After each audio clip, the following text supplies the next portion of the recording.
রণতরী নাকি বন্দিশালা, USS Abraham লিঙ্কনের সংকটে আমেরিকার সামরিক নীতির ব্যবচ্ছেদ। বন্ধুগণ, আমেরিকান সামরিক শক্তির অন্যতম প্রতীক পরমাণু চালিত বিমানবাহী রণতরী ইউএসএস আব্রাহাম লিঙ্কন তবে মধ্যপ্রাচ্যে টানা 260 দিনেরও বেশি সময় ধরে মোতায়েন এবং চরম অব্যবস্থাপনার জেরে জাহাজটিতে এখন কেবল সামরিক অভিযানের কেন্দ্র নয়, বরং মানবাধিকার ও মানসিক স্বাস্থ্য সংকটের এক চরম উদাহরণে পরিণত হয়েছে।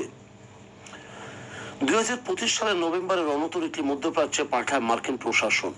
মে মাসে এটি নিজ দেশে ফিরে আসার কথা থাকলেও অভিযানের অজুহাতে মোতায়েনের সময়সীমা বারবার বাড়ানো হয়।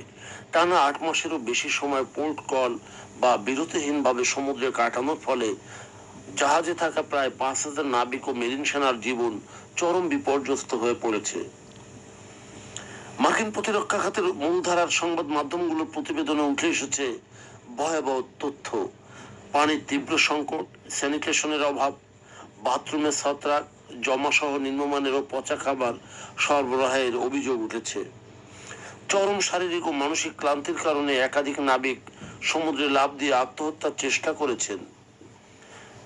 সান দিয়াগোতে অনুষ্ঠিত এক বিশেষ আলোচনায় সান দিয়াগো ভিত্তিক পরিবারের সদস্যরা কর্মকর্তাদের সরাসরি ক্ষোভ প্রকাশ করে জানান, বহু নাবিক দিনে দিনে মানসিক ভারসাম্য হারাচ্ছেন। মার্কিন সেন্টকমের কমান্ডার অ্যাডমিরাল ব্র্যাড কুপার শনিবার লিঙ্কন পরিদর্শনে গিয়ে ক্রু সদস্যদের বীরত্ব এবং কাজের তীব্রতার প্রশংসা করলেও জাহাজের আভ্যন্তরীণ সমস্যা ঢাকার চেষ্টা নিয়ে উঠেছে সমালোচনা। ভারপ্রাপ্ত নৌসচিব হাং কাও মিডিয়া রিপোর্টগুলোকে অসত্য বলে দাবি করেন এবং সংবাদ মাধ্যমে সেনাদের ভুক্তভোগী সেজে সহানুভূতি চালানো হচ্ছে বলে মন্তব্য করলে নতুন বিতর্ক তৈরি হয়।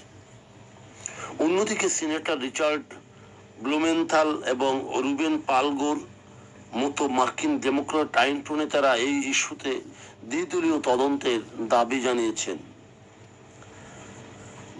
চূড়ান্ত পর্যালোচনায় পরিস্থিতির গুরুত্ব বুঝে মার্কিন নৌবাহিনী ইউএসএস আব্রাহাম লিঙ্কনকে ফেরত এনে তার স্থলাভিষিক্ত হিসেবে ইউএসএস জর্জ ওয়াশিংটনকে পাঠানোর ঘোষণা দিয়েছে ইতিমধ্যে।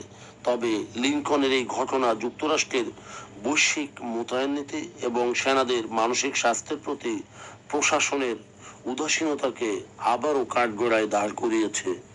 বন্ধুগণ, যদি আমাদের এই তথ্য গল্প আপনার ভালো লাগে তাহলে লাইক এবং শেয়ার দিন।